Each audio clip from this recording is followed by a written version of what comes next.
Hello students, this is Neeraj Gupta. In this video we are going to study about importance of coordination. अरे भैया coordination तो very important है.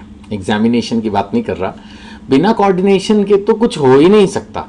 नहीं, जब आप ड्राइविंग करते हो तो भी कोऑर्डिनेशन चाहिए, जब आप स्विमिंग करते हो तो भी कोऑर्डिनेशन चाहिए, कोई भी एक्टिविटी आप करते हो तो कोऑर्डिनेटेड एफर्ट होना जरूरी ना. कोऑर्डिनेशन का मतलब यही है, कितनी बार मैं डिस्कस कर चुका हूँ कि जो भी हमारे पास अवेलेबल रिसोर्सेज हैं, जो भी whatever we have, all should work in the same direction, one direction. That is coordination.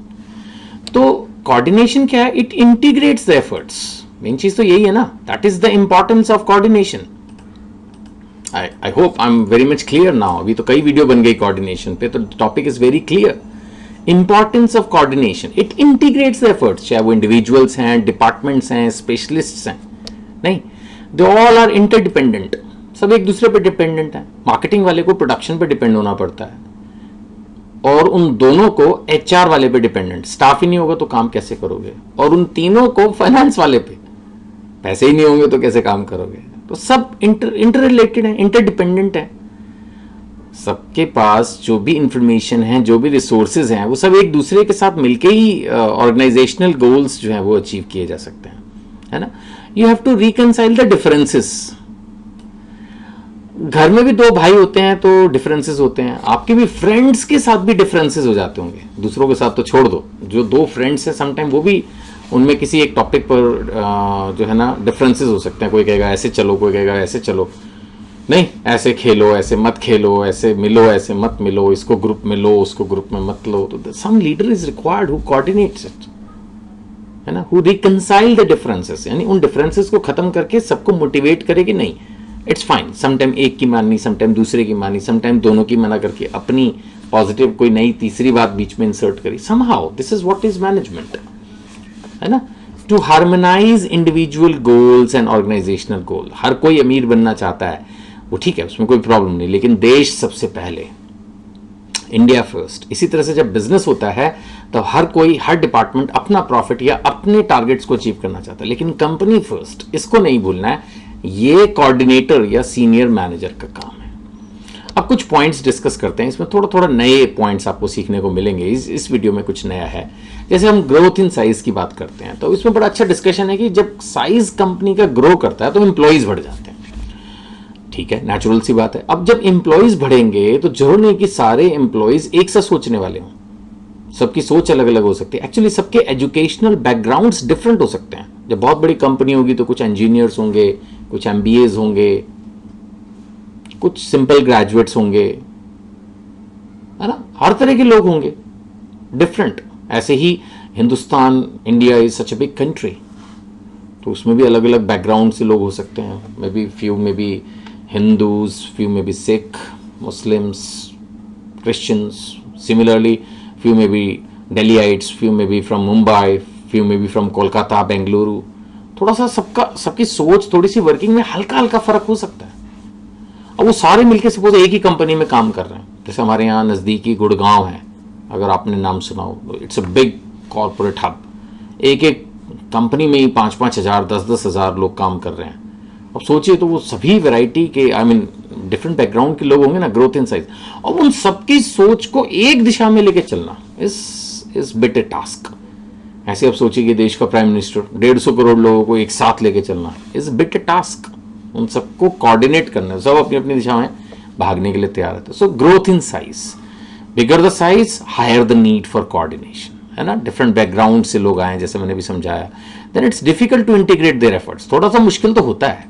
सारे बिल्कुल एक से हो तो आसान है. अब जैसे आपकी क्लास को मैनेज करना फिर भी आसान है. आप सब कॉमर्स के ही स्टूडेंट्स हो, एक साथ पढ़ रहे हो, मोस्टली या तो हिंदी मीडियम के स्टूडेंट्स हो या सारे इंग्लिश मीडियम के स्टूडेंट्स हो. लाइक फिर भी ईजी है.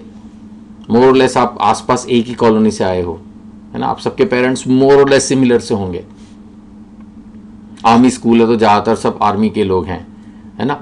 या कई स्कूल से मैंने देखा ज़्यादातर गवर्नमेंट सर्वेंट्स के लोग हैं, या किसी स्कूल में ज़्यादातर जो है ना बिजनेसमैन के बच्चे हैं. तो काफ़ी हद तक क्लासरूम तो सिमिलर सा होता है.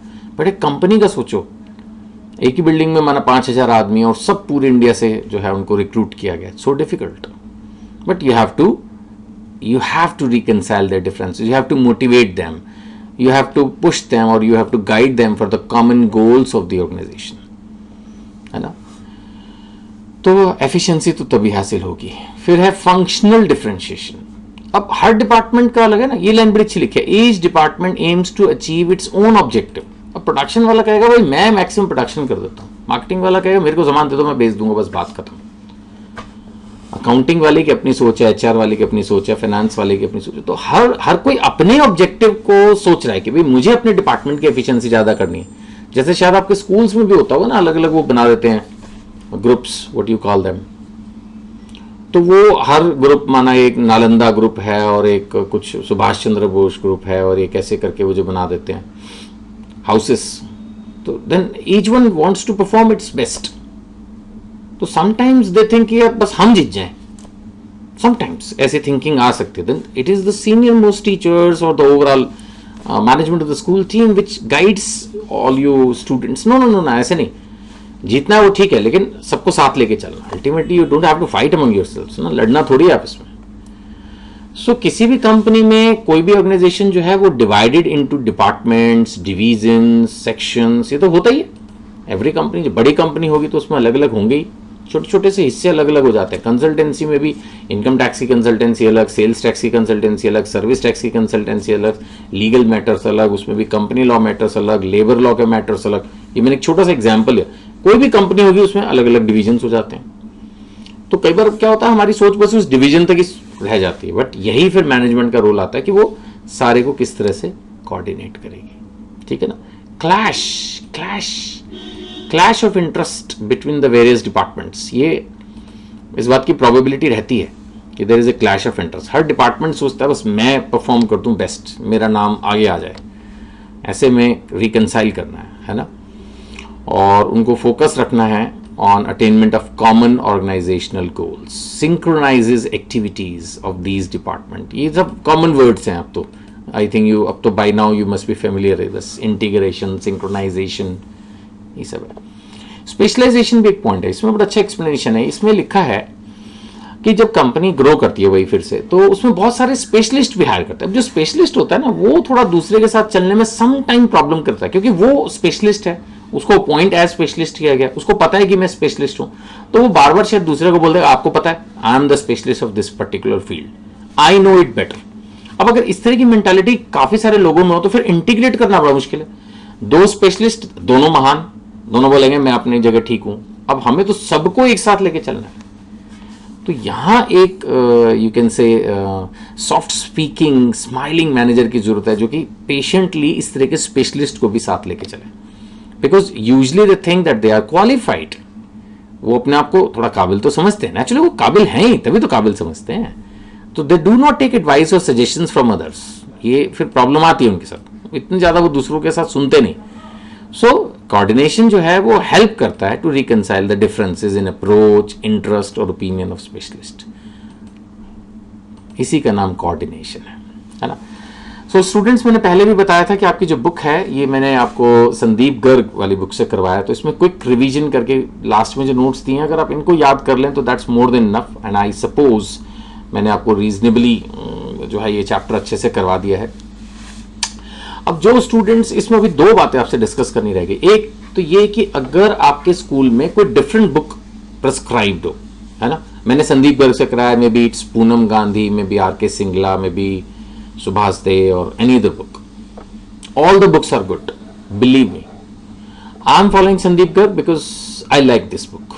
And I believe कि अगर आप संदीप गर्ग कर रहे हैं तो ये one of the best है. तभी तो मैं इसको फॉलो कर रहा हूँ. But still, अगर आप इस बुक को फॉलो नहीं कर रहे because आपके स्कूल में कोई और बुक प्रिस्क्राइब है, it's okay. मेरे पास सारी बुक्स हैं. In my opinion, all books almost have same material. थोड़ा प्रेजेंटेशन के स्टाइल का डिफरेंस हो सकता है. तो आप अपनी बुक से जो भी आपके पास है उसी से पढ़ लें, कोई प्रॉब्लम नहीं है. संदीप का खरीद लें तो अच्छा, नहीं तो आप अपनी बुक से ही पढ़ लें, नो प्रॉब्लम. और अगर कोई भी डाउट है तो आप मेरे को कांटेक्ट कर सकते हैं. अगर आपको बाय द वे ऐसा लगे कि कोई टॉपिक मैंने छोड़ दिया जो आपकी बुक में, जो भी बुक से आप पढ़ रहे हैं, पहली बात तो ऐसा मैंने कोई टॉपिक छोड़ा नहीं. और अगर मुझे कभी भी कहीं भी किसी भी स्टूडेंट का इस तरह का फीडबैक मिलता है कि ये हमारी पर्टिकुलर बुक में दिया हुआ, तो मैं उसके ऊपर भी एक वीडियो बना के डेफिनेटली डाल दूंगा. दैट्स माई प्रॉमिस, है ना. तो आप बेशक मुझे पूछ सकते हैं. और दूसरा एक क्वेश्चन इसके अंदर ये था कि सर केस स्टडीज कैसे करें. देखिए, अगर आपने चैप्टर की वीडियोस ढंग से पढ़ी है, चैप्टर ढंग से पढ़ा, तो किसी भी बुक की केस स्टडीज आप कर सकते हैं. उसमें पीछे आंसर दिए रहते हैं. आप केस स्टडी को ध्यान से पढ़ेंगे, हो जाएगी सॉल्व, कोई प्रॉब्लम नहीं आएगी। फिर भी अगर आपको प्रॉब्लम है तो आप पूछ लेना, और क्या, मैं इतना ही कह सकता हूँ कि आप फ़ोन करके या व्हाट्सएप करके या ईमेल, जो भी SMS, whatever way you like, आप पूछ लेना। I will try to solve your query definitely, है ना।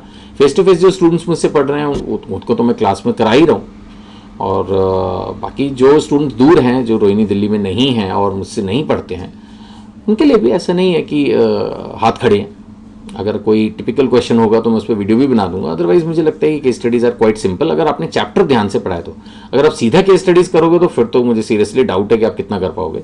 बट अगर आपने चैप्टर को थॉरोली पढ़ लिया है तो केस स्टडीज़ उसी में से हैं, सारे objective question, short question, long question, business studies में सब उसी में से मिल जाता है ना। फिर भी आप अपना फीडबैक दीजिएगा, अगर कहीं पर भी ज़रूरत महसूस होगी तो एक दो और वीडियोज़ बनाने में मुझे कोई इशू नहीं है। ठीक है, थैंक यू।